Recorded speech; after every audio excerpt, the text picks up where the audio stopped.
hari ini tema firman Tuhan adalah Yesus berkuasa mengampuni dosa.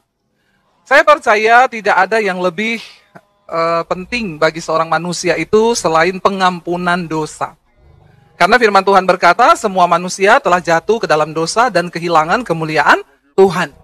Dan waktu kita jatuh dalam dosa, kalau tidak ada pengampunan, maka kita ini terpisah dari Tuhan untuk selama-lamanya. Nah, saudara bisa bayangkan kalau hidup manusia itu terpisah dari penciptanya. Yang menciptakan kita ini Tuhan. Nah, kalau hidup kita terpisah dari Tuhan selamanya, apa yang terjadi, saudara? Ya, hidupnya rusak, hidupnya begini, ya nggak ada yang tanggung jawab. Ya. Tapi kalau kita menyatu dengan Tuhan, Sang Pencipta kita, ya maka itu sesuatu yang luar biasa. Dan sejak manusia jatuh ke dalam dosa, berbuat kesalahan, lalu kita tahu bersama Alkitab berkata, upah dosa adalah maut, kematian dalam kekekalan, binasa. Lalu manusia berusaha untuk memperdamaikan dirinya dengan Tuhan. Lalu Tuhan itu memberi aturan, memberi arahan, darah itu harus dibayar dengan darah. Nyawa ganti nyawa. Nggak bisa digantikan dengan harta. Karena itu, dulu zaman perjanjian lama, kalau ada orang bikin dosa, dia harus menyembelih ya kambing, domba, jantan, agar darahnya tercurah, baru dosa itu bisa dihapus. Tapi kemudian manusia itu semakin bejat, karena dia pikir dia bisa beli domba banyak, lalu dia terus hidup dalam dosa. Dan Tuhan bilang, aku tidak tertarik dengan persembahan-persembahan korban itu. Karena Tuhan lebih tertarik hidup kita yang sungguh-sungguh kita persembahkan dalam ketaatan kepada Dia. Lalu akhirnya inisiatif Allah itu turun ke dalam dunia untuk menunjukkan jalan kebenaran bagi manusia. Dia bukan hanya datang ke dalam dunia menunjukkan jalan, tapi Yesus datang mengorbankan dirinya sebagai korban penghapus dosa untuk selama-lamanya. Makanya dikatakan Yesus itu anak domba Allah. Nah, mungkin ada orang yang bertanya, kenapa sih orang Kristen itu percaya Yesus disalib? Jawabannya ini. Karena nyawa harus diganti dengan nyawa. Dan Tuhan Yesus bukan sekedar nabi. Dia bukan guru selamat, tapi dia juru selamat. Yang memberikan nyawanya untuk pengampunan dosa bagi saudara dan saya. Tidak ada yang lebih membahagiakan bagi seorang manusia itu selain dari dosanya diampuni Tuhan. Ya, saya mau tanya aja sini suami istri. Kalau suami bikin kesalahan sama istri, lalu istrinya nggak ngampuni, 3 hari 3 malam istri nggak bicara. Kira-kira suami happy nggak hatinya? Ada bapak-bapak di sini? Bapak-bapak, istrimu nggak omongan 3 hari, 1 minggu. Bapak-bapak sejahtera nggak? Ini bapak-bapak mati rasa ya? Tolong dijawab ya.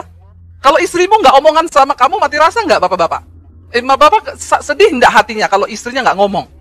Sedih kan? Lalu bapak-bapak akan melakukan berbagai cara tentunya untuk dapat pengampunan dong dari istrinya, iya nggak? Iya, cara yang paling mudah itu apa? Duit. Kok tahu? Ya, kita akan melakukan berbagai cara supaya hubungannya pulih kembali. Nggak enak. Ya, misalnya istri juga berbuat salah sama suami, lalu suami nggak mengampuni, lalu dia diam terus ya. Kan kita nggak enak hidup dalam sebuah hubungan yang tanpa pengampunan. Nah, sekarang Bapak Ibu bayangkan kalau manusia yang diciptakan oleh Tuhan, lalu Tuhan itu tidak mengampuni kita. Ya, maka hidup kita penuh penderitaan, murka Tuhan, tiap hari kutuk yang terjadi, ya nggak Bapak Ibu?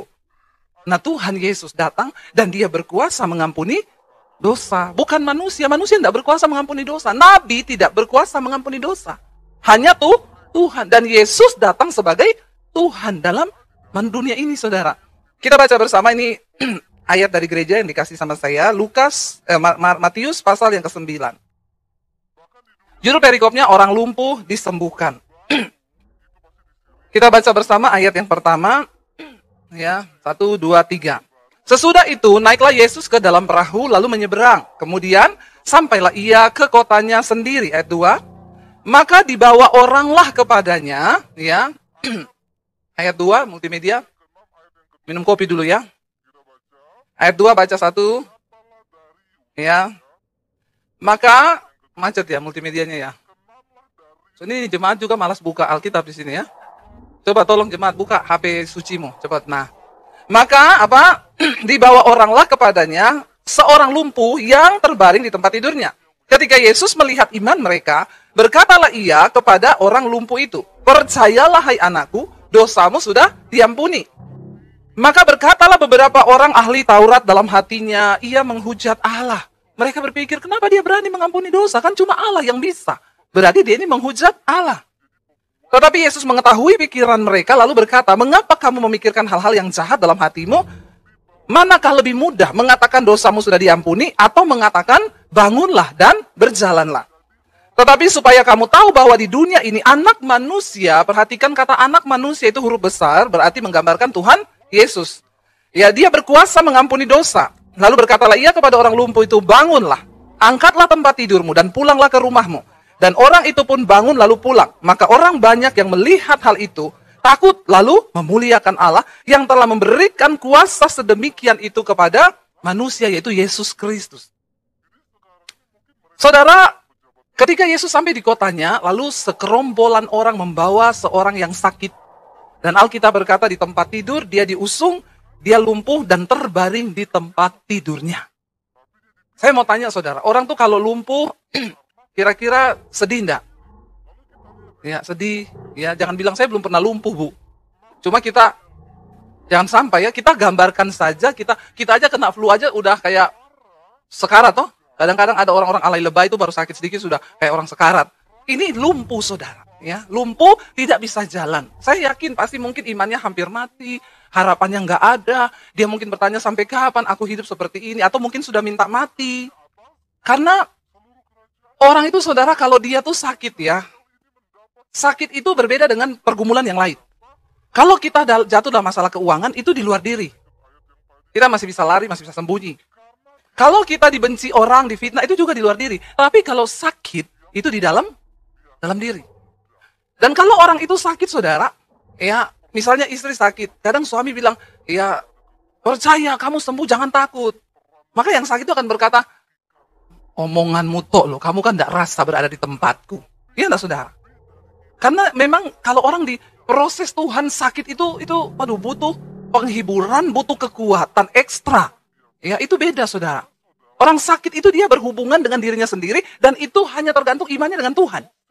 Sekuat apapun orang mencoba menghibur dia, itu tidak akan bisa kalau bukan dari dirinya. Itu sakit. Ya, saya itu sering menguatkan orang sakit, kadang nelpon, Bu, saya sudah di ruangan operasi, Bu. Tolong kasih kekuatannya. Kadang saya gampang ngomong, Ibu jangan takut, percaya Tuhan beserta. Tapi saya kan cuma ngomong tok. Saya tidak pernah berada di tempat itu.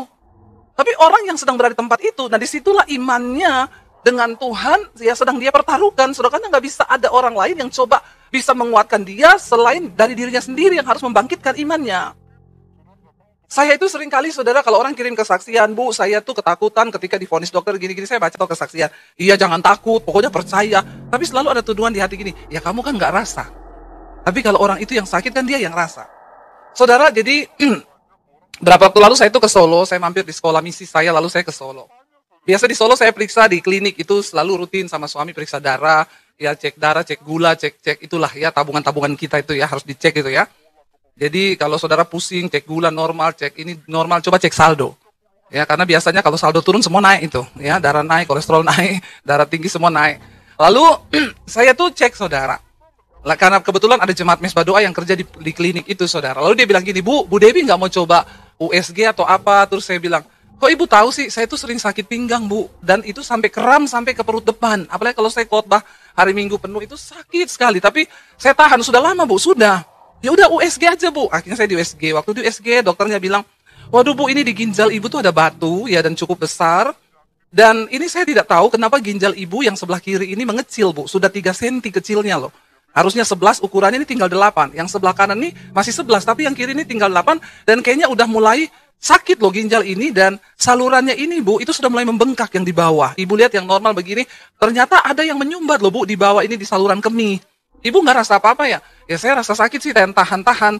Tapi kan ini hanya USG, Ibu harus segera menghubungi dokter untuk tahu tindakan apa yang, tapi segera ya, Bu, karena ini sudah bahaya. Akhirnya saya tuh, saudara, ya saya divonis dokter begitu kan, ya aduh langsung rasanya luruh hati saya, saudara ya. Terus suami saya bilang, ayo kita makan dulu yuk, saya makan ya di resto kesukaanmu di Solo, adem ayem. Rumah makannya sih adem ayem, tapi hari itu saya nggak adem ayem. Kita pergi makan saudara, saya itu sepanjang makan merenung loh saya. Tuhan ngapain sih Tuhan pakai sakit begini? Selama ini saya tahan sakit itu saya cuma pikir karena saya sering pegang mic sebelah kiri. Jadi otot saya itu agak keram. Saya nggak mau pikiran yang negatif. Lagi makan itu suami saya berusaha menghibur-hibur saya. Tenang saya itu enggak apa-apa dalam hati. Kamu enggak rasa.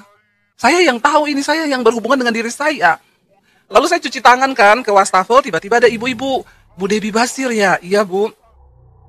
Ibu, terima kasih ya. Ketika saya sedang terpuruk mengalami pergumulan yang berat, Bu, saya itu dengar khotbah Ibu 3 kali sampai 4 kali sehari. Tapi kok bisa ya, Bu, saat saya dengerin khotbah Ibu terus, saya itu sama Tuhan dibuat lupa masalah saya. Jadi saya tiap hari suka cita, saya kayak orang lupa ingatan loh. Dia itu cerita menggebu-gebu saudara. Dan dia berterima kasih lewat firman yang Ibu sampaikan. Khotbah-khotbah Ibu saya dikuatkan. Dan dia tidak tahu saya lagi tidak kuat saat ini. Jangan tertawa dosa loh saudara. Ya, karena pendeta juga manusia. Jadi saya bilang, oh iya Bu, puji Tuhan. Iya, ibu ngerti nggak sih kayak orang lupa ingatan. Dan saya bilang, Tuhan, aku juga mau lupa ingatan hari ini Tuhan. Bikin dong aku begitu gitu ya. Kok ibu itu bisa lupa ingatan, saya nggak bisa nih Tuhan. Ngerti ada penyumbatan.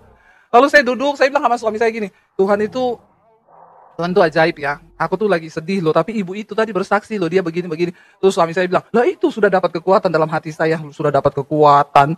Ya, kamu bisa ngomong, tapi kan saya yang merasakan, saudara. Akhirnya kita pulang ke Jakarta. Sampai Jakarta, saya konsultasi ke satu rumah sakit, ketemu dokter ahli. Ya, lalu saya konsultasikan, Bu, harus CT scan.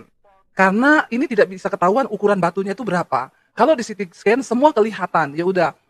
Aduh, saya tuh masuk ke ruang CT scan, saudara ya. Tuhan, itu yang paling saya takuti ya. Saya ketemu dokter tanya, Ibu pernah sakit? Apa enggak pernah, Dok? Ibu umur berapa? 50 mau jalan 51. Berarti Ibu kaum Lolita. Apa itu, Dok? Lolos 50 tahun. Puji Tuhan Ibu, selama 50 tahun kan Ibu nggak pernah keluar masuk rumah sakit kan? Ya ini kan Ibu sudah lolos 50 tahun. Saya bilang, ya ini sudah masuk 51 Dok, makanya sudah mulai ada yang bermasalah. Akhirnya masuk ke ruang CT scan, saudara. Aduh, disitulah saya mulai deg-degan. Tapi saya merasakan ternyata selamat ini jemaat tuh kalau ngomong, Bu, saya di ruang operasi takut, saya di ruang CT scan takut. Dan sekarang saya mengalami gitu ya, lihat alatnya begitu, saya tiduran di situ. Lalu disuruh, ya tarik napas, mesinnya bunyi kan. Cuma saya sendiri di dalam situ, tidak ada orang, saya tarik napas. Aduh Tuhan kok mengerikan gitu ya, ada di tempat-tempat yang seperti ini gitu ya. Aduh gitu ya, saya masuk, habis itu ya selesai, keluar lagi, masuk lagi sih ke dalam, tarik napas. Aduh, rasanya mau berhenti napas saya di situ. Tapi ya sudah selesai, akhirnya saya masih di hati tuh, duh kenapa sih harus begini, harus begitu. Ya akhirnya kita ke dokter, tunggu hasil CT scan keluar, saya konsultasi dokter bilang, wah pantes Bu, ini ukuran batunya 2,5 cm. Kalau ukurannya masih di bawah 1 cm, kita masih bisa getar tok, dia pecah, nanti keluar. Tapi ini sudah 2,5 dan posisinya sudah turun di bawah. Ini Ibu nggak sakit? Sakit Dok. Tapi Ibu lumayan kuat ya, nahan sakit ini seperti ini. Ya sakit, saya kalau rasa sakit tuh kayak ditusuk pisau dari belakang sini tembus ke depan dan kram saudara. Tapi kan nggak ada yang tahu kan. Lalu dokternya bilang, ya ini nggak bisa ini lagi Bu, harus segera dioperasi loh. Karena ini sudah membengkak sekali Ibu punya saluran itu. Dan ginjalnya sudah mulai berkurang, fungsinya itu hati-hati kalau sampai ini dibiarkan terus. Karena dia lihatin saudara, ginjal sebelah kiri saya itu sudah tercampur air. Nah ini air nggak bisa keluar. Lalu dia terangkan, nanti Ibu akan dioperasi, lalu dipasang selang Bu di dalam ginjal. Aduh saya mendengar itu saudara, ya Tuhan, kok ngeri banget ya saudara. Suami saya gini, sabar say, percaya, lu percaya aku, tapi kan kamu nggak rasa. Ya udah saudara, saya berusaha lah menguatkan diri saya sendiri. Lalu ketika kami minta hasil CT scan, tunggu duduk untuk saya mau minta fotokopiannya ya, maksudnya bahwa aslinya, karena sudah dilihat di komputer, dokter sudah narangkan. Saya duduk, masih merenung-merenung saudara. Tuhan kenapa sih harus begini ya, coba nggak usah operasi atau apa. Tiba-tiba ada ibu-ibu duduk depan saya, Bu Pendeta Debbie Basir ya. Terus iya Bu, Ibu saya jemaat Mesbah Doa Ibu loh. Iya, Ibu lagi ngapain? Nunggu hasil CT scan. Oh Ibu sakit? Iya Bu, ada tumor di batang otak. Terus saya, oh terus gimana Bu?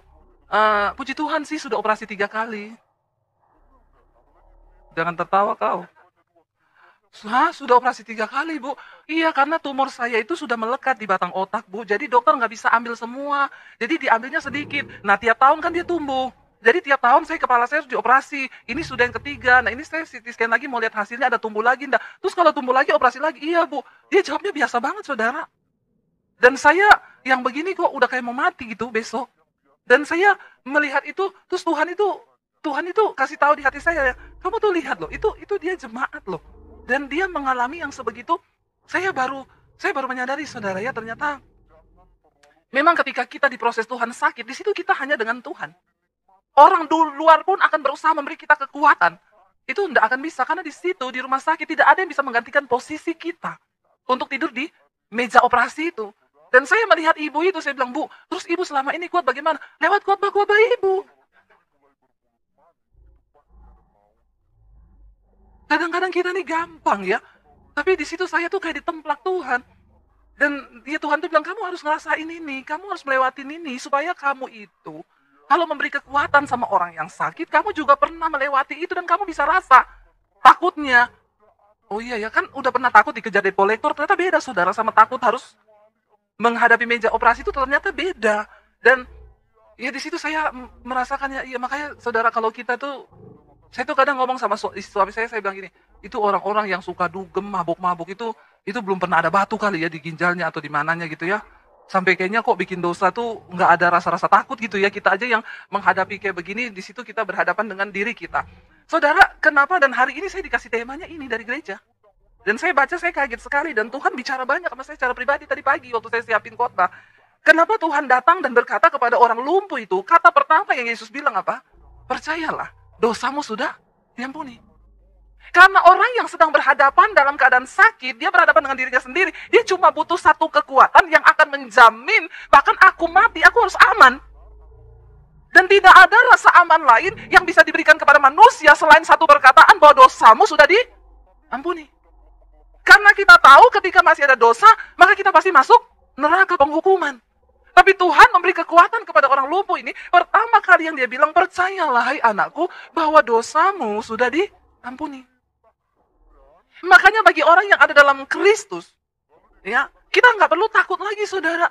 Kita percaya bahwa kematian pun adalah sebuah keuntungan. Jadi saya pulang dari khotbah nanti ini jam 2:30, saya langsung masuk rumah sakit.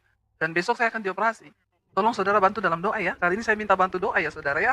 Karena saya juga manusia biasa ya. Tapi saya percayalah hidup mati kita di tangan Tuhan kan. Semua Tuhan yang pegang kendali lah.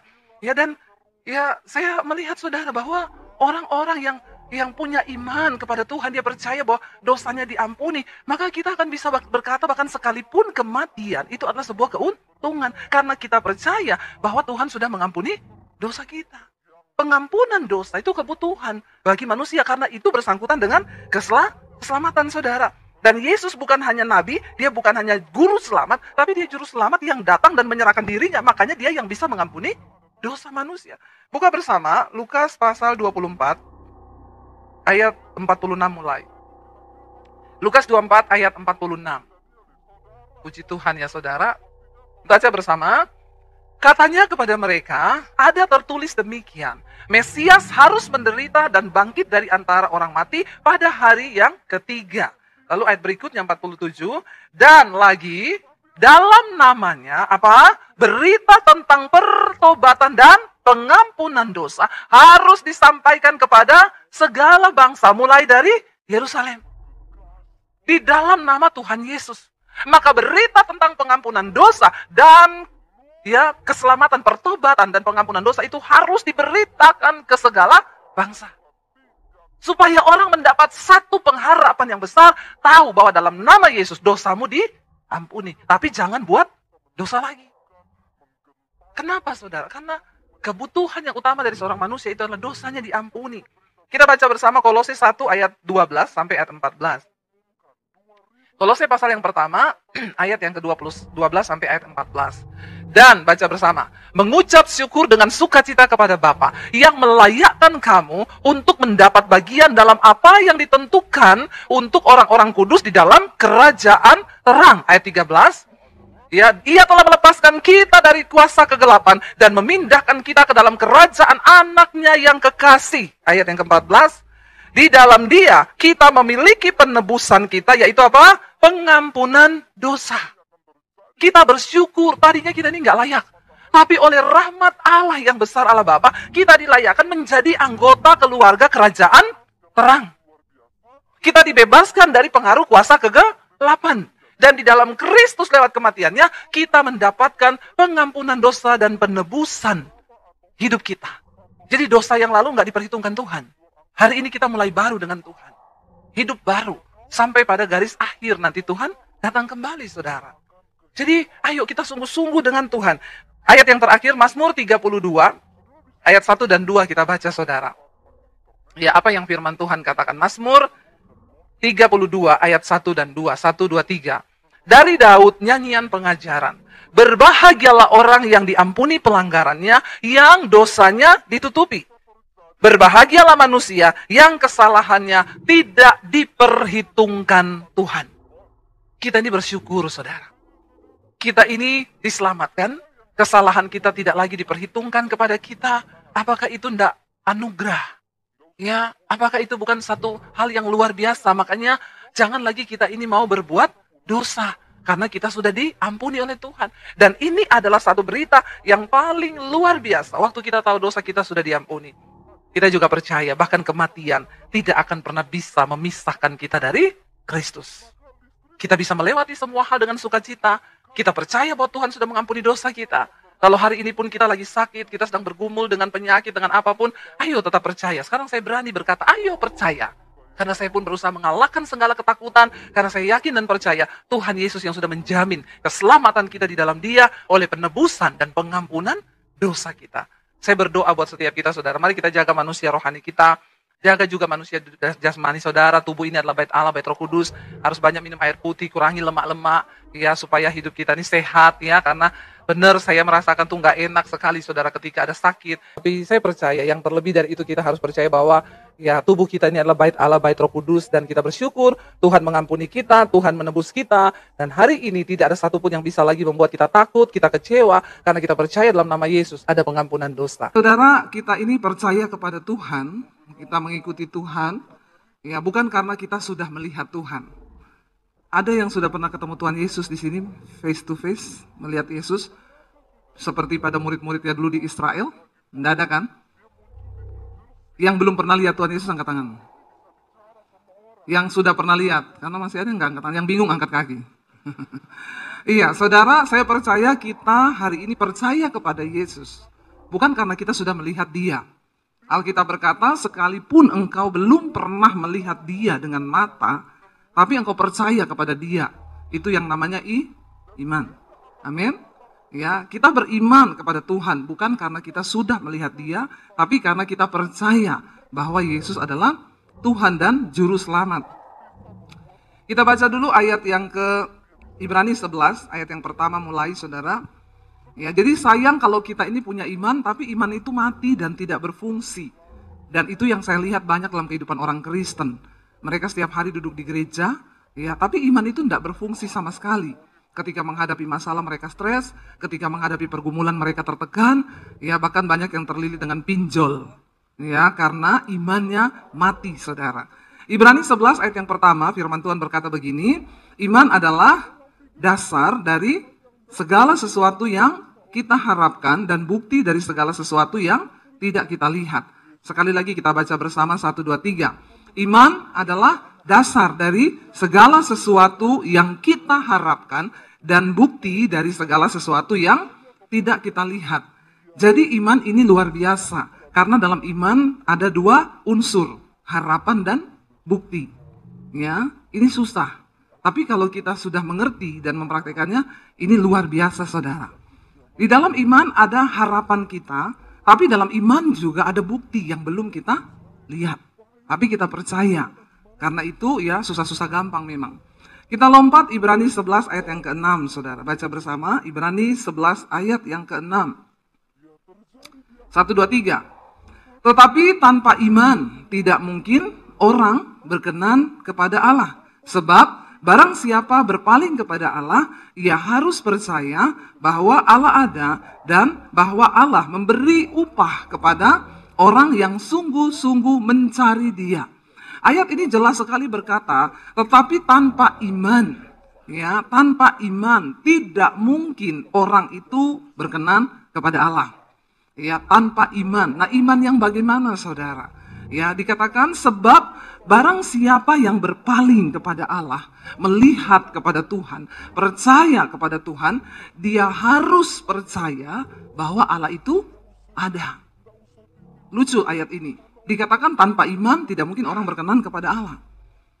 Dan barang siapa berpaling kepada Allah, ia harus percaya bahwa Allah ada. Ternyata banyak orang yang sudah berpaling kepada Tuhan, melihat kepada Tuhan, percaya kepada Yesus, tapi nggak sungguh-sungguh percaya bahwa Tuhan itu ada. Karena itu saya sering mendengar dari mulut orang Kristen ketika mereka konseling, Bu, apakah Tuhan itu ada? Ya, ternyata banyak orang yang duduk di kursi gereja setiap hari Minggu percaya, mengaku percaya Tuhan, bahkan melayani Tuhan. Ya, tapi ternyata mereka tidak sungguh-sungguh percaya bahwa Tuhan itu ada. Makanya tidak banyak yang mengalami mujizat dalam hidup mereka.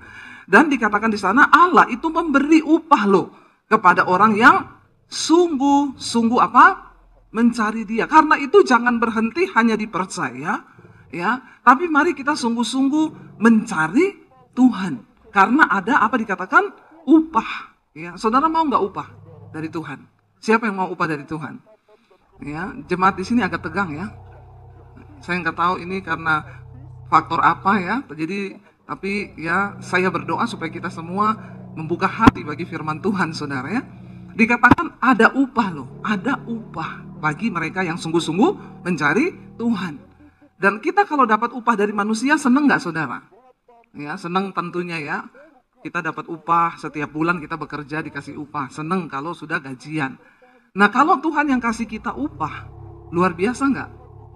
Luar biasa, lebih luar biasa lagi, saudara. Nah, kita mau belajar, saudara. Di dalam Alkitab ada satu orang yang dikatakan dia itu bapak orang beriman. Yaitu siapa? Abraham. Kenapa Abraham dikatakan sebagai bapak orang beriman? Tentunya karena imannya sudah teruji. Amin. Kita nggak bisa dikatakan beriman, percaya kepada Tuhan kalau iman kita belum diuji. Ya, saya yakin saudara semua pasti punya pengalaman ujian iman. Ya, saya yakin orang yang mengaku percaya Tuhan itu harus mengalami pengalaman ujian iman. Kalau saudara belum mengalami, saya doakan supaya diuji. Amin. Ya, harus saudara.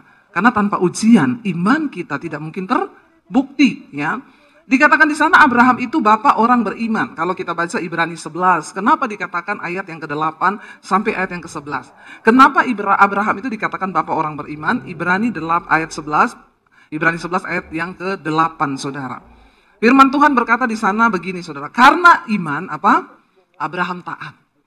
Ya, sampai di sini dulu. Karena iman Abraham taat. Ternyata tidak mungkin kita taat sama Tuhan tanpa iman. Sebaliknya, iman tanpa ketaatan itu kosong. Di dalam Yakobus dikatakan, engkau percaya hanya ada satu Allah saja, itu baik. Tapi setan juga percaya akan hal itu. Jadi kalau iman kita hanya sampai dipercaya, maka kita satu level sama. Yakobus berkata, engkau percaya hanya ada satu Allah saja, itu baik. Tapi setan juga percaya akan hal itu. Jadi kalau level iman kita hanya sampai dipercaya, berarti kita satu level sama setan. Ya, nggak usah takut-takut bilang satu level sama, bilang kanan kirimu, jangan-jangan kamu satu level sama setan. Ya, kalau kamu cuma punya iman tok, percaya tok sama Tuhan. Maaf, jangan sombong. Anda duduk setiap minggu di gereja sini, ya, jangan sombong. Masih banyak orang Kristen yang satu level imannya sama setan. Karena hanya berhenti di percaya. Ya, kita percaya pada Tuhan, setan juga percaya. Jadi apa bedanya kita sama setan? Kalau kita hanya berhenti di percaya. Abraham dikatakan bapak orang beriman, kenapa? Karena dikatakan karena iman Abraham taat. Apa itu taat? T-A-A-T. Tidak ada alasan titik. Amin. Bilang kanan kirimu, taat. Ya. Setelah kita beriman, kita harus masuk ya pada yang namanya ketaatan. T-A-A-T. Tidak ada alasan titik. Nggak usah tanya. Karena iman Abraham taat. Sudah, nggak ada alasan. Titik, percaya sama Tuhan. Ketika apa? Ia dipanggil untuk berangkat ke negeri yang akan diterimanya menjadi. Jangan malas baca Alkitab, saudara. Saya ini lagi suruh saudara baca. Jangan cuma lihat. Saya tahu nih di rumah jarang-jarang baca Alkitab toh. Jadi tolong di sini baca Alkitab ya. Ulang lagi. Karena iman Abraham taat ketika ia dipanggil untuk berangkat ke negeri yang akan diterimanya menjadi milik pusakanya. Lalu ia berangkat dengan tidak mengetahui tempat tempat yang ia tuju. Saya mau tanya, negeri itu sudah diterima belum? Ya, sudah dilihat belum? Tetapi Abraham taat. Kalau Abraham tidak berangkat, dia lihat nggak negeri itu? Nah, kalau dia meragukan Tuhan dan tidak percaya ketika disuruh berangkat, karena mungkin dia takut, karena memang belum dilihat, ya, lalu dia memutuskan untuk tidak berangkat. Kira-kira Abraham melihat nggak negeri yang luar biasa itu?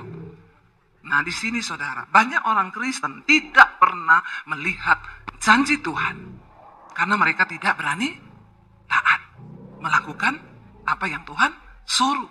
Jangan berhenti, tetapi masuk di dalam ketaatan. Zaman Abraham dipanggil ini, saudara, belum ada Google Map, ya, belum ada peta. Jadi Tuhan tidak kasih tahu kemana. Kalau ada peta, ada Google Map, enak. Nanti saya Sherlock ya, kata Tuhan. Ya, kamu tinggal ikuti aja. 500 meter belok kiri, ya, 1000 meter belok kanan. Ya, di depan ada polisi. Kan enak ya dikasih tahu sekarang ya. Google Map itu pokoknya maha tahu, saudara. Ya, tetapi persoalannya ketika zaman Abraham belum ada peta, belum ada Google Map. Apa yang menjadi dasar dia memperoleh janji Tuhan? Karena iman. Karena imannya hidup. Orang Kristen sekarang banyak imannya mati, ya. Bahkan mungkin tidak mati, tapi sekarat, nggak hidup, nggak mati. Imannya setengah mati. Orang yang punya iman setengah mati tidak mungkin bisa melihat janji Tuhan. Karena kau berhenti dipercaya. Ya, tapi orang Kristen tuh kalau nyanyi itu doa luar biasa. Aku percaya pintu-pintu surga terbuka. Kayak iya, oh. Ya, setan yang dengar juga ketawa, saudara ya.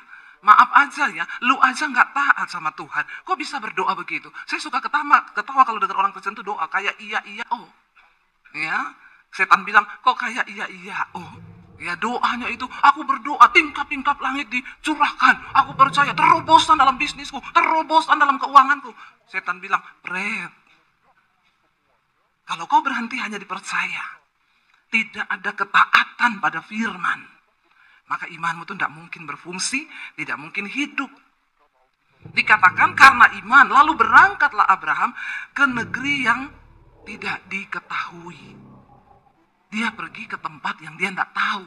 Ikut Tuhan itu ngeri-ngeri sedap. Kita seringkali dibawa ke tempat-tempat yang nggak kita tahu di sana ada apa. Memang uji nyali, saudara. Ikut Tuhan itu uji nyali.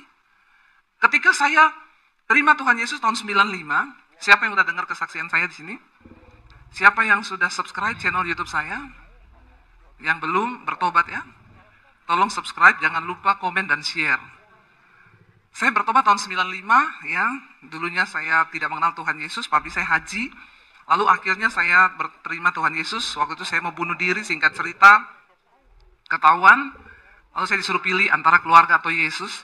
Papi saya bilang, kalau kamu mau tetap jadi Kristen, kamu pilih keluarga atau Yesus. Ya, kalau kamu mau tetap Kristen, tinggalkan rumah ini, tinggalkan keluarga ini.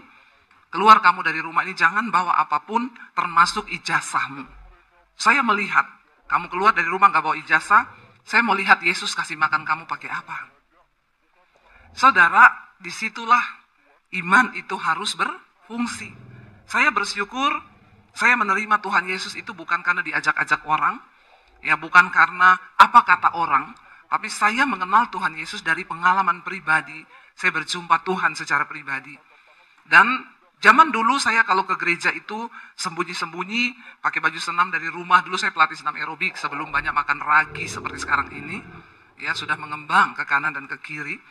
Dulu saya kalau mau ke gereja, saya pakai baju senam, saya bilang saya melatih senam. Lalu sampai di gereja saya ikut ibadah, saya bawa pulang Alkitab. Di rumah Alkitab itu setiap hari saya pindah tempatnya, karena saya takut ketahuan. Hari ini di bawah kolong lemari, besok di atas lemari, besok di pakaian, besok di mana. Karena nggak main-main. Papi saya itu punya pedang panjang 1,5 meter di bawah kolong tempat tidur. Dia punya pistol di lemari, dia punya keris, dia punya samurai. Jadi saya takut kalau sampai ketahuan saya jadi Kristen, papi saya itu udah ngomong, awas ya. Kalau sampai kamu karena pergaulan jadi Kristen dan murtad, papi bunuh kamu, jangan bikin malu keluarga. Karena kakek saya itu Ustadz Basir di Poso dulu kepala kantor agama. Lalu saudara, saya diancam, dari masih sekolah dulu diancam, jangan berteman sama orang Kristen. Apalagi pacaran, apalagi kamu nikah sama orang Kristen. Lebih baik papi bunuh kamu. Jadi saya nggak pernah berani deket-deket sama cowok Kristen. Padahal yang ganteng-ganteng tuh cowok Kristen. Yang bertobat. Yang nggak sama aja mirip setan. Lalu saudara, akhirnya saya takut. Tapi itulah Yesus berkata, bukan kamu yang pilih aku, tapi aku yang pilih kamu. Karena anugerah Tuhan. Ketika saya mau bunuh diri lulus SMA, Tuhan tangkap saya, dia selamatkan saya. Lalu saya mengalami perjumpaan pribadi dengan Tuhan. Zaman dulu belum ada YouTube, ya, belum ada handphone. Saya bertumbuh dalam iman hanya di kamar dengan Roh Kudus, ya. Karena saya nggak boleh telepon siapa-siapa, saya takut ketahuan. Tapi memang benar Alkitab berkata, iman itu bertumbuh dari aniaya dan pembacaan firman Tuhan. Orang Kristen sekarang sudah kurang aniaya. Makanya imannya nggak tumbuh. Saya doakan biar saudara teraniaya. Aniaya itu bukan cuma mau dibunuh, bukan. Ya, Anda disakiti mertuamu, nggak bisa balas, itu aniaya. Saudara disakiti orang, saudara nggak bisa balas, itu aniaya. Tapi itu yang bikin iman bertumbuh. Kenapa iman orang Kristen sekarang nggak bertumbuh? Nggak mau yang namanya aniaya. Di rumah tangga aja ada persoalan, pengennya cepet-cepet cerai. Yang masalah dengan anak, mertua, menantu, pengennya putus hubungan, biar nggak ada masalah. Akhirnya itulah imannya semua mati. Lalu saudara, saya ketahuan tahun 96 jadi Kristen, lalu saya diusir dari rumah tanpa bawa ijazah. Saya keluar dari rumah itu bukan mulai dari nol, dari minus, karena saya nggak tahu mau mengapain. Saya nggak bisa cari pekerjaan. Ya, jadi disitulah iman itu mulai hidup. Seringkali kesulitan, keadaan, rasa tertekan itu mengaktifkan iman kita. Ya, makanya jangan cepet-cepet cari pertolongan sama yang lain. Ketika butuh uang, nggak usah cepet-cepet telepon mertua, nggak usah cepet-cepet telepon anak, ya, atau cepet-cepet pergi ke penggadean, menyelesaikan masalah tanpa masalah. Ya, nggak ada itu. Kenapa kita seringkali nggak percaya Tuhan, tidak mengharapkan mujizat Tuhan? Karena ya itu tadi, Tuhan itu tidak terlihat, penggadaian terlihat, ya, mertua terlihat, anak terlihat, bank terlihat, tapi Tuhan tidak terlihat. Tapi iman adalah dasar dan bukti dari segala sesuatu yang memang tidak terlihat. Amin. Saudara bingung atau ngerti ya? Kayaknya banyak yang bingung ya. Tapi ikuti aja, nanti saudara ngerti. Lalu saudara, saya mulailah di situ hidup dengan iman, ya, tanpa orang tua, tanpa uang. Dari kota Poso saya pergi ke kota Palu, 7 jam perjalanan naik bus, ya, karena dibayari tante saya sampai di Palu. Saya nggak bawa uang 1 sen pun. Sampai di Palu saya numpang tinggal di kos-kosan sepupu saya, mereka anak-anak kos. Saya numpang di situ. Ya, kalau mereka pergi kuliah, anak-anak kos ini, saya ngapain? Saya cuci baju, saya nyapu, saya nyetrika, saya masak. Saya jadi pembantu di tempat kos itu. Ya, dan itu nggak pernah saya lakukan di rumah orang tua saya. Karena di rumah orang tua saya banyak pembantu. Tapi itulah iman.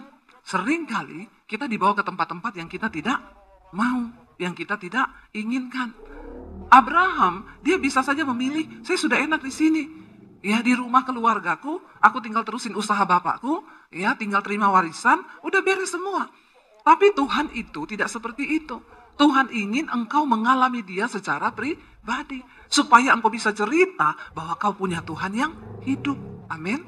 Lalu 1 tahun saya diproses sama Tuhan untuk dihancurkan karakter saya. Karena dulu saya sombong, saya angkuh, saya orangnya ya egois. Jadi dihancurkan jadi pembantu, mau hancur, mau apa lagi? Mau sombong apa? Di situ saya baru mengerti ayat firman Tuhan yang Rasul Paulus katakan, aku hidup, tapi bukan aku lagi yang hidup, melainkan Kristus yang hidup di dalamku. Kita nggak punya lagi hak untuk bela diri, untuk apa, nggak ada. Saya direndahkan serendah-rendahnya, tapi Tuhan tidak bisa mengangkat kita kalau kita belum direndahkan. Karena memang kita ini lahir, sudah punya bakat sombong.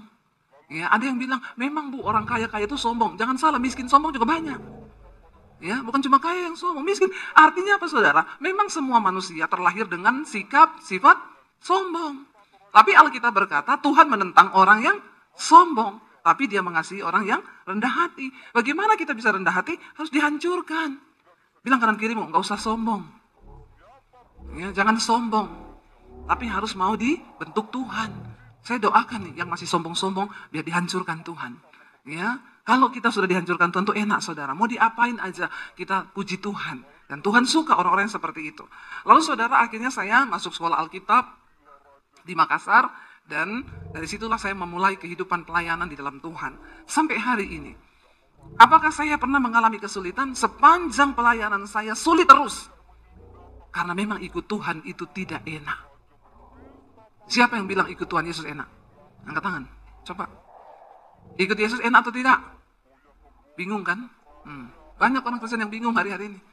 Ya, siapa yang bilang ikut Yesus enak? Siapa yang bilang ikut Yesus tidak enak? Siapa yang bingung? Angkat kaki. Bingung semua. Ikut Yesus itu tidak enak.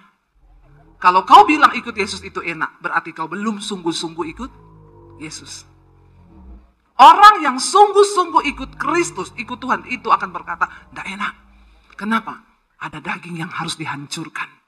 Ada ego yang harus dimatikan. Ada kesombongan yang harus direndahkan. Dan ikut Tuhan itu tidak enak. Orang memperlakukan kita tidak adil. Kau tidak boleh balas. Enak tidak? Pengennya? Balas. Kalau bisa 7 kali lebih. Tapi Tuhan bilang, tidak boleh. Ya, kalahkan kejahatan dengan kebaikan. Itu tidak enak saudara. Siapa bilang enak? Ya, jangan mengutuk orang yang membenci dan menganiaya kamu. Tapi berdoa, mintalah berkat bagi orang itu. Enak enggak? Ya, ada yang bilang enak? Pret.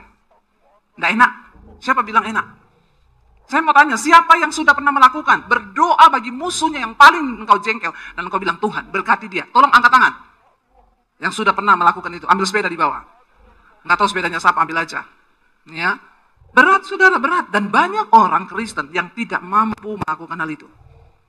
Dia berdoa sih buat musuhnya. Tuhan, aku berdoa. Kalau kau yang balas, pasti lebih hebat. Ya Pak ya?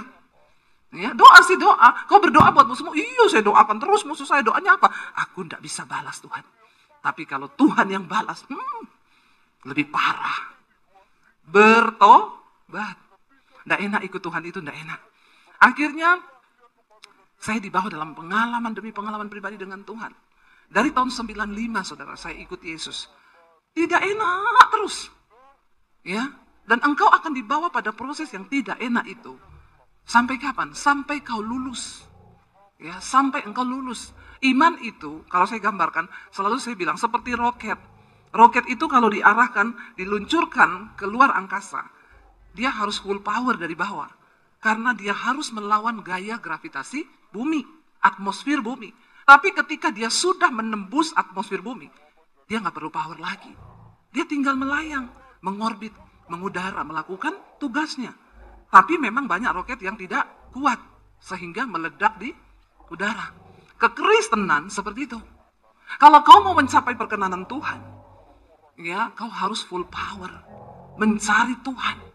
Tidak enak, bahkan banyak yang akhirnya meledak, kepahitan, kecewa, meninggalkan Tuhan, ya, menyangkal Yesus banyak, ya. Tapi kalau kau sudah mencapai perkenanan Tuhan, itu enak saudara. Abraham, ketika dipanggil meninggalkan keluarganya itu tidak enak. Banyak pemikiran, apalagi dia seorang pria, bapak, kepala keluarga.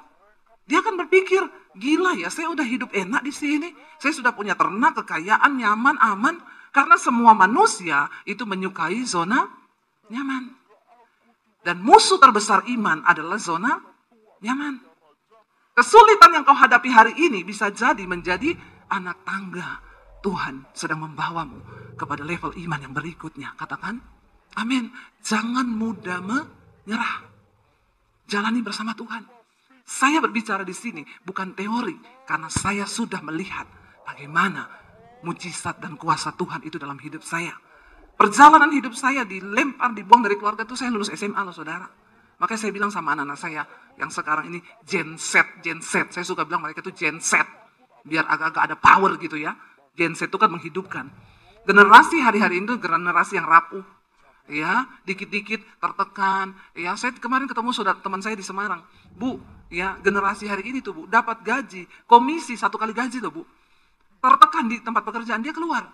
Saya tanya, sekarang kamu kerja apa? Nggak kerja om. Terus kamu ngapain? Ya nggak ngapa-ngapa. Aku lebih menikmati hidup kayak gini. Agak gila nggak generasi sekarang ini? Ya, makanya orang tua hati-hati. Memang mereka dibesarkan dengan ya dunia sosial media di mana mereka tuntutan gaya itu ya udah selangit saudara, padahal nggak ada duit. Gaya toh itu, ya daya juangnya nggak ada. Saya sering bilang sama anak-anak saya, mami seumuran kamu ini dulu, mami udah keluar dari rumah loh. Tanpa orang tua yang menopang, cuma bersama Tuhan. Saya selalu kasih ikat sama mereka, makanya anak-anak saya didik keras. Dari SD, SMP, SMA, naik gojek sekolah. Ya, hujan loh mam, enggak apa-apa, hujan tak mati. Berangkat sana, ya biarin, ya. Mereka harus mengalami proses hidup yang berat. Enggak pakai pembantu di rumah, kamu cuci baju sendiri. Bajumu kotor, kamu nggak pakai baju bersih ke sekolah.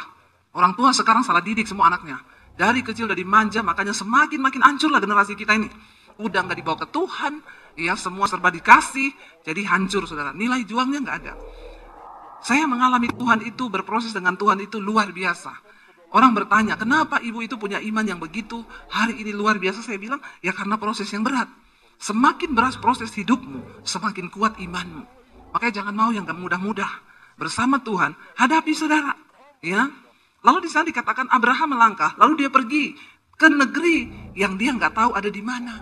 Yang dia nggak tahu itu di mana. Dia pergi, berangkat dia dengan tidak mengetahui tempat yang dia tuju. Ya. Lalu bagaimana Abraham bisa tahu tempat itu? Alkitab berkata, setiap kali dia berhenti di satu tempat, Abraham mendirikan mezbah. Dia mencari Tuhan. Karena Tuhan menjadi Google Map-nya dia. Ya. Setiap kali dia berhenti, Tuhan aku nggak tahu mau kemana. Dia mendirikan mezbah, lalu Tuhan kasih arah. Kamu jalan ke timur, nanti belok kanan, belok kiri. Orang Kristen sekarang bahkan sudah tidak bisa dengar suara Tuhan. Ya, banyak yang bilang, Bu, dengar suara Tuhan. Bagaimana caranya ya? Saya nggak bisa tuh dengar suara Tuhan. Mari kita bertobat, saudara. Lalu dikatakan di sana, saudara, karena iman, ayat yang ke-9, ia diam di tanah yang dijanjikan itu, seolah-olah di suatu tanah asing, dan dikatakan di situ ia tinggal di kemah dengan Ishak dan Yakub yang turut menjadi ahli waris janji yang satu itu. Sebab ia menanti-nantikan kota yang mempunyai dasar, yang direncanakan dan dibangun oleh Allah. Saya mau tanya, berdiam di tanah asing yang dia tidak tahu, dia baru di situ, dan zaman itu saudara belum seperti sekarang. Tanah asing itu benar-benar ya tidak ada apa-apanya. Kira-kira enak nggak saudara? Nggak enak. Tapi orang Kristen sekarang suka cari yang enak. Tuhan suka bekerja dengan yang tidak enak. Daging ini adalah musuh terbesar dari iman. Sebab daging ini nggak mau diproses. Tapi Tuhan cara kerjanya proses daging. Nggak bisa kita berkenan saudara kalau masih ada daging. Dikatakan dengan iman juga Abraham diam di tanah yang dijanjikan itu seolah-olah di satu tanah asing. Itu nggak enak. Pasti dia pengen pulang terus. Ya, tetapi dia percaya bahwa Tuhan sudah merencanakan satu kota yang akan dibangun oleh Allah sendiri. Percayalah saudara, dalam setiap hidup kita, Tuhan itu punya rencana yang besar. Dia ingin bangun rencananya atas hidupmu. Dia ingin bangun rencananya atas pekerjaanmu. Dia ingin bangun rencananya atas pelayananmu. Dia ingin bangun rencananya atas anak-anak kita. Dia ingin bangun sesuatu yang besar dalam hidup kita. Sebab kita punya Tuhan yang besar. Rencananya itu besar. Tapi kenapa tidak terjadi? Karena kita nggak mau bayar harga. Kita nggak suka dengan ketidaknyamanan. Kita suka dengan kenyamanan. Dan kita nggak mau taat. Karena yang menurut kita itu tidak enak. Tapi tidak ada saudara janji Tuhan yang didapatkan dengan begitu saja. Kenapa nama-nama tercatat di Alkitab? Yusuf, Daud, Paulus. Karena mereka adalah orang-orang yang membuktikan perjuangan iman mereka. Dan mereka keluar sebagai pemenang-pemenang. Nggak ada cerita Alkitab yang enak. Ya, tidak ditulis begini, maka mimpilah Yusuf. Ketika Tuhan memberi mimpi kepada Yusuf, akhirnya Yusuf cerita kepada saudara-saudaranya. Lalu saudara-saudaranya akan membunuh Yusuf. Lalu Tuhan kutuk saudara-saudaranya mati semua. Begitu ceritanya? Kagak. Ceritanya, saudara-saudaranya ambil Yusuf, mereka mau bunuh, mereka ikat, lalu mereka buang ke sumur. Kok kelihatannya rencana Tuhan begitu ya? Kok kelihatannya Tuhan jahat ya? Kok kelihatannya orang yang berkenan kepada Tuhan itu seolah-olah disiksa, dianiaya, direndahkan, ya? Sebab tidak pernah akan ada kemuliaan tanpa salib. Ya kan bisa Tuhan bikin ketika keluarganya mau bunuh dia, tiba-tiba halilintar datang, lalu menyambar keluarganya mati semua. Kan kita lebih suka ya nonton yang kayak begitu, ya Pak ya? Ya kita banyak nonton film yang selalu pemeran utamanya itu menang, ya. Tapi Tuhan cara kerjanya nggak begitu. Dan yang masalah di sini, Tuhan tidak kasih tahu sama Yusuf tentang rencananya. Tuhan cuma kasih dia mimpi. Coba kalau Tuhan kasih tahu sama Yusuf, Yusuf, tenang, aku akan kasih kau mimpi. Nanti ketika kau cerita mimpi itu, keluargamu iri, lalu mereka mau bunuh kau. Tapi tidak usah takut, nanti kau akan dibuang ke sumur, lalu akan ada saudagar yang ambil kau dari sumur. Lalu dia bawa kau ke Mesir. Sampai di Mesir, nanti kau jadi budaknya. Lalu kau akan diangkat di rumah Potifar. Setelah itu, istri Potifar akan ganggu kau. Tapi tenang Yusuf, memang kau akan dipenjara. Tapi justru di penjara itulah kau akan ketemu dengan pencampur minuman raja. Karena penjara akan menjadi jalan bagimu untuk bisa masuk ke istana Raja Fir'aun. Tuhan kasih tahu gitu nggak? Kalau dikasih bocoran, enak nggak? Enak tuh. Oh, Yusuf akan yes. Kapan aku di penjara ya? Kapan ya? Kok belum ya? Kok belum difitnah ya? Kok belum digoda ya sama istri Potifar? Itu yang namanya iman. Percaya saja bahwa apa yang Tuhan buat di hidup kita itu indah. Masalahnya memang di sini Tuhan sama manusia itu beda tipis. Tuhan maha tahu, manusia sok. Bilang kanan kirimu, jangan sok tahu. Ya, ini nggak enak nih, males saya, nggak mau saya jalani. Kenapa? Nggak enak. Tuhan itu suka yang tidak enak. Ya, Tuhan nggak kasih tahu sama Yusuf. Tuhan nggak kasih tahu sama Daud ketika dia mau dibunuh sama Saul. Tuhan nggak kasih tahu endingnya. Tapi orang-orang ini tercatat namanya di Alkitab karena dengan iman mereka percaya bahwa rancangan Tuhan tidak pernah gagal. Dengan iman mereka percaya bahwa rancangan Tuhan tidak pernah salah. Sekalipun berurai air mata, sekalipun berat, sekalipun sakit, ada daging yang terkoyak, ada ego yang dihancurkan, itu tujuan Tuhan. Kenapa masalah diizinkan terjadi? Supaya kau benar-benar menyerah dan pasrah kepada Tuhan. Tuhan gak kasih tahu Abraham endingnya bakal seperti apa, ya. Tetapi Abraham percaya ada satu kota yang akan dibangun oleh Allah dan itu masuk dalam rencana Tuhan atas kehidupannya, saudara. Percayalah apa yang kau hadapi hari ini itu ada rencana Tuhan yang indah, saudara. Ya, dikatakan di sana ayat yang ke-11, coba kita baca Ibrani 11 ayat 11. Karena iman, ia juga dan Sarah beroleh kekuatan untuk menurunkan anak cucu walaupun usianya sudah lewat. Karena ia menganggap dia yang memberikan janji itu setia. Secara manusia Abraham sudah tua, istrinya sudah menopause, tidak mungkin bisa punya anak. Tapi satu hal yang mereka percaya, bahwa Tuhan yang berjanji itu adalah Tuhan yang setia. Saudara, saya mau tutup dengan kesaksian.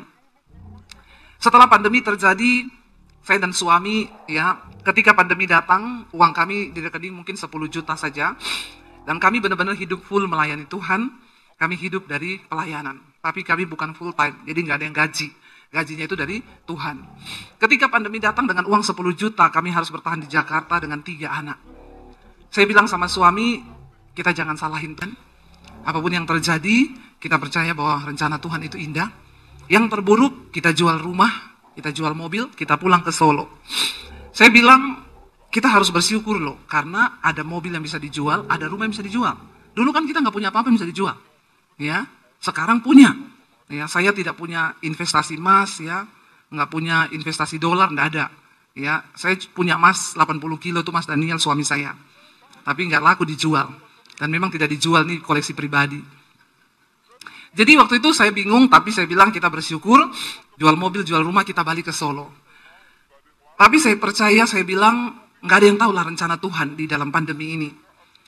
Bahkan anak saya bilang, Mam, aku mau kuliah loh. Aduh, kita ini makan aja nggak tahu bisa atau tidak, kau lagi pikir kuliah, nak. Nggak usah kuliah, nak. Itu tidak menentukan masuk surga. Nggak usah, ya.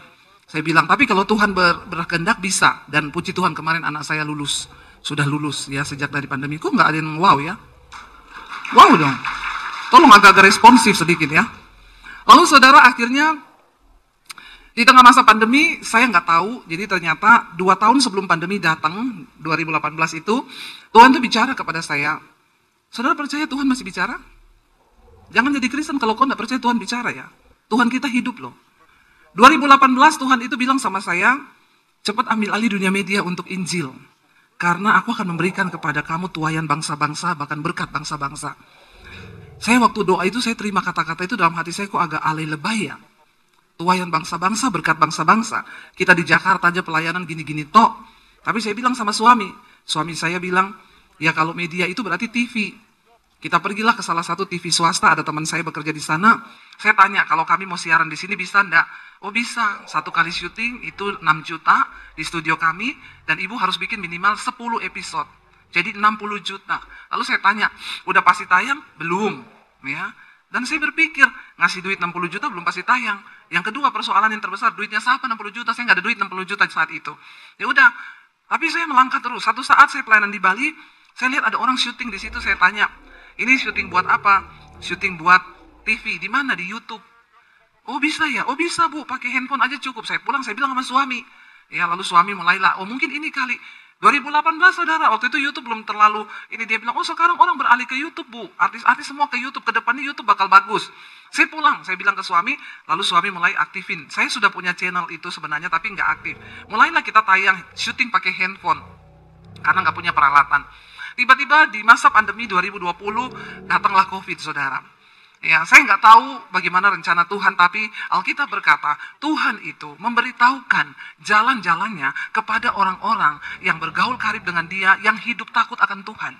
Ya, kalau kita hidup takut Tuhan, Tuhan kasih tahu bocoran apa yang mau terjadi ke depan. Ya, kita bukan mau meramal, tapi kan Tuhan yang tahu, benar nggak? Siapa yang tahu COVID akan datang? Siapa yang tahu gereja akan tutup dan tidak boleh ibadah? Ketika kami memulai dari 2018, 2020 awal tuh channel saya sudah 50.000 subscribe-nya. Tiba-tiba gereja tutup, ya. Lalu orang bingung mau cari khotbah gereja di mana. Kami sudah ada di YouTube. Ya, tiba-tiba channel saya selama pandemi naik satu hari, nambah 1.000 subscribe setiap hari. Kok nggak wow ya? Wow dong. Setiap hari nambah 1.000, padahal YouTube bilang kalau ada channel yang nambahnya itu 1.000 seminggu, itu hacker. Lah punya saya dihacker sama malaikat. Sehari 1.000. Ya, hari ini hampir 800.000, puji Tuhan. Saya berdoa tahun ini 1 juta, saudara. Apa yang nggak pernah kita pikir, tiba-tiba dari situ saya melihat benar, saudara. Ketika orang nggak boleh bergereja, ya lalu semua, ya saya tuh melihat, ya tiba-tiba berkat tuayan bangsa-bangsa itu tadi yang Tuhan ngomong, benar. Ya, lalu orang dari Amerika, orang dari mana-mana itu dengar. Dan saya mulai bertanya sama Tuhan, Tuhan kami ini sudah diberkati. Di tengah masa pandemi saya nggak jadi jual rumah, saya malah beli rumah. Wow ya, bukan cuma Atta Halilintar. Saya beli rumah 2, satu buat studio, satu buat tinggal, jadi sebelahan. Ya, bahkan di tengah masa pandemi kami bangun puluhan gereja di desa-desa. Ya, Tuhan izinkan kami menopang beberapa hamba Tuhan di desa-desa, saudara. Lalu ketika semua sudah berjalan seperti sedia kala, saya tanya sama suami, kita ini mau kemana pelayanan kita ke depan? Beberapa hamba Tuhan yang ketemu kami, Bu, buka gereja. Sudah waktunya ibu buka gereja. Bahkan jemaat itu pada nanya, Bu, kapan ibu buka gereja? Saya mau pindah ke gereja ibu. Ya, sekarang kan ya bukan mencari jiwa, gampang mencuri jiwa tuh. Buka gereja curi-curi jiwa banyak. Lalu saya bilang sama Tuhan, teman-teman hamba Tuhan, buka bu, nanti di bawah saya otonom begini segala macam. Saya bilang, maaf Pak, saya ini tidak mau melakukan apa yang manusia suruh. Tapi saya harus tanya sama Tuhan, apa yang Tuhan mau untuk kami lakukan. Lalu kami berdoa, saudara. Lalu Tuhan tuh kasih satu visi. Saya dikasih dalam Lukas pasal yang ke-7, Yesus berkata begini, di hari-hari yang terakhir, tuaian memang banyak, tapi pekerja itu sedikit. Karena itu mintalah kepada Tuhan, yang mempunyai tuaian itu supaya dia kirim pekerja. Dari situ ketika Tuhan jawab saya, Tuhan bilang, kamu tidak boleh buka gereja. Kamu persiapkan para penuai di hari-hari terakhir ini. Saya tanya sama Tuhan, maksudnya Tuhan apa? Buka sekolah misi. Kamu harus bangun sekolah misi. Sekolahin gratis orang-orang yang gak mampu untuk jadi hamba Tuhan. Saya bilang, Tuhan, saya ini bukan orang kaya. Saya ini bukan orang pinter. Saya nggak punya titel STH, MTH, banyak begitu. Kenapa Tuhan suruh saya? Tuhan bilang, aku nggak cari orang pinter, aku nggak cari orang kaya. Tapi aku cari orang yang punya iman. Karena hanya dengan iman, semua proyekku di bumi ini akan terjadi. Lalu kami diberkati Tuhan, saya sisihkan sebagian berkat untuk cari tanah. Saya dan suami kalau pelayanan ke Surabaya, kami naik mobil. Kami cari tanah di daerah Tawangmangu. Saya cari daerah dingin, ya supaya dekat gunung, dekat Tuhan lah ya. Kalau sekolah Alkitab di kota itu dekat mall. Nanti hamba Tuhannya jadi hedon, ya bukan dekat Tuhan. Kalau dekat gunung dia bangun pagi lihat gunung, lihat Tuhan gitu kan. Akhirnya saudara, kami cari di daerah Karanganyar, Tawangmangu sana. Ada yang izinnya dapat, tapi harganya mahal. Ada yang harganya dapat, izinnya nggak dapat. Lalu saya bilang sama Tuhan, Tuhan, aku sudah melangkah dan aku mau taat mendengar suaramu loh. Walaupun berat, tapi kenyataannya begini Tuhan, terserah Tuhan. Tiba-tiba ada seorang bapak telepon, Bu Debi, saya jemaat ibu di YouTube. Saya dengar ibu mau bikin sekolah misi, iya. Saya punya tanah 4.500 di bawah gunung, Bu. Tapi di daerah Bandungan, di Semarang. Kalau ibu mau, coba ibu pergi lihat. Saya pergi lihat, saudara. Dingin, di bawah gunung. Bangun pagi langsung lihat gunung di sini. Balik belakang lihat gunung. Ada ketuhan ini. Ya, cocok ini. Iya Pak, saya cocok Pak. Oke, kalau ibu cocok, tanda tangan di depan notaris, diserahkan tanah itu. Ya, saya pikirnya tadi paling bangun 500 juta sampai 101 miliar lah. Setelah itu, ada orang datang. Bu, saya pemborong. Ya, saya juga jemaat ibu di YouTube. Saya nanti yang borong, ibu nggak usah bayar saya. Bu, saya yang bagian desain, saya mau gambar, ibu nggak usah bayar saya. Digambarlah saudara. Begitu selesai, saya lihat nilainya. Ya, saudara. Saya bilang, hah? Nggak salah ini? Enggak Bu, sekarang apa-apa mahal. Apalagi habis pandemi. Lalu timbullah pikiran manusia saya bilang sama suami, udah oke Pak, saya oke gambarnya. Gampang lah saya. Gampang, kalau saya siaran di YouTube, kasih nomor rekening di situ. Jalan-jalan nomor rekeningnya muter-muter kan. Ya saudara, pembangunan sekolah misi sudah dimulai, saudara bisa menabur ke rekening ini. Ya, suruh jalan-jalan tuh nomor rekening, muter-muter sampai orang pusing lihatnya kan. Ya, lalu suami satu saat tanya, mana nomor rekening yang mau ditaruh? Saya sudah mau tayangkan ini. Saya bilang, tunggu saya tanya Tuhan lagi deh. Waktu saya berdoa, Tuhan bilang, silakan kamu taruh nomor rekening itu di layar YouTube, tapi aku tidak ikut. Karena kamu sudah seperti Daud yang mencoba menghitung kekuatannya, mencoba menghitung pasukannya. Padahal Daud tahu dia menang bukan karena kekuatan pasukannya, tapi karena aku, tangan Tuhan. Kalau kamu taruh nomor itu di YouTube, mungkin kamu dapat sejumlah uang yang kamu butuhkan, tapi aku nggak ada di dalamnya. Saya bilang sama suami saya, nggak usah taruh nomor rekening, nggak usah. Karena kita sudah komitmen dari dulu tidak bakal taruh nomor rekening di layar YouTube sampai hari ini. Saya bilang, kalau kita taruh Tuhan nggak ikut, buat apa kita bangun gedung besar kalau Tuhan nggak ada di dalamnya? Sekarang banyak orang bangun gedung besar tapi nggak ada Tuhan, karena bukan kehendak Tuhan, tapi kehendaknya sendiri. Lalu saudara, saya bilang sama suami, tidak usah. Lalu kami mulai berjalan. Saudara tahu, pembangunan pertama, pemborong bilang, Bu, tanggal sekian kita peletakan batu pertama, ibu bisa datang, tolong bawa uang pertama 400 juta saja dulu Bu. Oke, saya bilang sama suami, di tangan saya ada uang cash 150 juta, nanti kalau mau pergi kita mampir di rekening, kita ambil di bank, kurang 250 juta. Saudara, 2 hari sebelum ke Bandungan, Semarang, ada ibu telepon saya, Bu Debbie, saya boleh main ke rumah ibu nggak? Kenapa? Saya mau antar es krim buat ibu. Oh iya, ya udah kalau mau antar es krim saya kasih alamat, dia datang bawa es krim. Bu, ini es krim buatan saya, enak banget. Ibu coba, kalau mau minta lagi nanti saya kasih. Saya bikinin. Bu, ini ada berkat. Saya disuruh Tuhan, nggak tahu. Pokoknya Tuhan suruh saya datang ke ibu 50 juta. Tuhan suruh saya kasih ke ibu. Oh iya, terima kasih Bu. Kami nggak pernah ngomong ke siapapun. Kami nggak ngomong, cuma Tuhan yang tahu. Akhirnya saya bilang berarti kita tinggal ambil 200 juta. Besok aja kalau mau berangkat. Sehari sebelum kami ke Semarang, ada orang telepon, Bu, saya dari Kanada. Saya disuruh Tuhan ketemu ibu. Saya mau ketemu ibu. Nggak bisa Pak, saya nggak ada waktu. Besok saya harus berangkat ke Semarang, ke Bandungan. Please Bu, di dekat rumah ibu aja lah. Ketemu di Starbucks apa di mana. Sebentar aja, penting. Kami ketemu, akhirnya saya kasih waktu. Oke, ketemu. Waktu ketemu dia ngobrol banyak. Dia diberkati lewat channel YouTube saya. Dipulihkan. Bu, sudah 3 bulan ini saya tahan. Tuhan suruh saya kasih berkatnya sama ibu. Ini ada uang 200 juta. Saya nggak tahu Tuhan mau suruh apa. Tapi ini Tuhan suruh saya kasih. Jadi saudara, saya akhirnya hari itu benar-benar membawa uang ke sana peletakan batu pertama 400 juta. Dan Tuhan tuh bilang begini, kalau kamu taruh nomor rekeningmu di YouTube, kamu gak akan lihat hal ini terjadi. Saudara tahu, waktu pembangunan, orang WA saya, Bu, saya dengar sudah mulai pembangunan, saya boleh sumbang material gini-gini, hubungi nomor pemborong saya. Ini nomornya, silakan tanya alamatnya. Bu, saya dari pabrik cat, mau sumbang cat, apa yang dibutuhkan? Hubungi nomor pemborong saya, tanya dia alamatnya di mana. Saya nggak pernah tahu orang-orang itu siapa, dan saya tidak mau tahu. Saya nggak mau iman saya bergantung kepada manusia. Tiba-tiba saudara, dari sini telepon, dari sini pabrik kasur. Bu, saya yang punya pabrik kasur, ibu butuh kasur berapa? Nanti saya siapin. Oh iya, ini alamatnya, dikirim aja ke sana. Furniture, saudara, Bu, saya pabrik furniture, saya mau sumbang semua furniture yang ibu butuhkan. Saya bilang, oh iya, nanti boleh kirim ke alamat sini. Waktu sudah mau jalan, peserta pertama itu 30 anak saudara, dan semua rata-rata memang tidak mampu. Jadi kami yang harus menanggung. Untuk tiket mereka datang dari Papua, dari NTT, dari Ambon, dari mana-mana saudara. Ya, tapi Tuhan tuh luar biasa. Waktu staf saya di sekolah bilang, Bu, kita meeting sebentar. Saya mau kasih tahu ibu, pengeluaran setiap bulan untuk 30 anak itu sekian ratus juta. Saya lihat, ih banyak juga ya. Iya Bu, mereka makan 3 kali. Dan ini orang luar pulau, makannya banyak. Ya. Lalu saudara, ya sudahlah, ya jalan dengan iman. Saudara tahu, ketika berjalan, saya nggak tahu. Pabrik tahu, Bu, saya tiap 2 minggu sekali kirim tahu. Pabrik tempe, Bu, saya setiap kali 2 minggu sekali kirim tempe. Bu, saya yang punya peternakan ayam, setiap 2 minggu sekali saya kirim telur ayam itu 2 peti. Ya, sayur datang, semua datang. Sampai kadang kita kelabakan, harus bagi ke panti asuhan karena takut busuk, saudara. Beras berkelimpahan. Sampai hari ini, kemarin saya baru pulang dari Bandungan, peresmian untuk angkatan kedua. Sudah lulus angkatan yang pertama, sekarang masuk angkatan yang kedua. Saya cuma mau bilang sama saudara, saya tidak berteori. Tuhan yang Abraham sembah, Tuhan yang saya sembah, Tuhan yang saudara sembah, Tuhan yang sama. Kalau hari ini, pelayanan kami bisa menjadi dampak yang begitu Tuhan pakai dengan luar biasa, itu bukan karena saya hebat. Karena Tuhan kita, Tuhan yang hebat. Amin, saudara. Mari kita bangkit berdiri bersama. Kita ini bersyukur, saudara. Kita ini diselamatkan. Kesalahan kita tidak lagi diperhitungkan kepada kita. Apakah itu tidak anugerah? Ya, apakah itu bukan satu hal yang luar biasa? Makanya jangan lagi kita ini mau berbuat dosa. Karena kita sudah diampuni oleh Tuhan. Dan ini adalah satu berita yang paling luar biasa. Waktu kita tahu dosa kita sudah diampuni.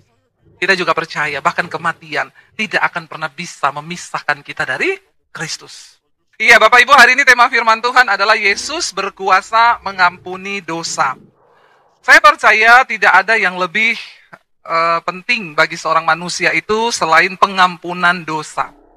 Karena firman Tuhan berkata, semua manusia telah jatuh ke dalam dosa dan kehilangan kemuliaan Tuhan.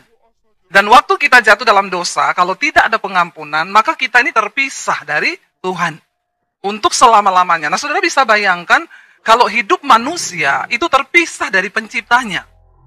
Yang menciptakan kita ini Tuhan. Nah, kalau hidup kita terpisah dari Tuhan selamanya, apa yang terjadi, saudara? Ya, hidupnya rusak, hidupnya begini, ya nggak ada yang tanggung jawab. Ya. Tapi kalau kita menyatu dengan Tuhan, Sang Pencipta kita, ya maka itu sesuatu yang luar biasa. Dan sejak manusia jatuh ke dalam dosa, berbuat kesalahan, lalu kita tahu bersama Alkitab berkata, upah dosa adalah maut, kematian dalam kekekalan, binasa.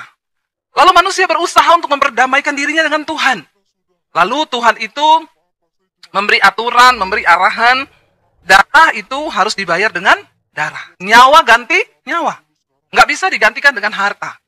Karena itu, dulu zaman perjanjian lama, kalau ada orang bikin dosa, dia harus menyembelih ya kambing, domba, jantan, agar darahnya tercurah, baru dosa itu bisa dihapus. Tapi kemudian manusia itu semakin bejat, karena dia pikir dia bisa beli domba banyak, lalu dia terus hidup dalam dosa.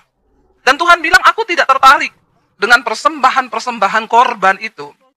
Karena Tuhan lebih tertarik hidup kita yang sungguh-sungguh kita persembahkan dalam ketaatan kepada Dia. Lalu akhirnya inisiatif Allah itu turun ke dalam dunia untuk menunjukkan jalan kebenaran bagi manusia. Dia bukan hanya datang ke dalam dunia menunjukkan jalan, tapi Yesus datang mengorbankan dirinya sebagai korban penghapus dosa untuk selama-lamanya. Makanya dikatakan Yesus itu anak domba Allah. Nah, mungkin ada orang yang bertanya, kenapa sih orang Kristen itu percaya Yesus disalib? Jawabannya ini. Karena nyawa harus diganti dengan nyawa. Dan Tuhan Yesus bukan sekedar nabi. Dia bukan guru selamat. Tapi dia juru selamat. Yang memberikan nyawanya untuk pengampunan dosa bagi saudara dan saya.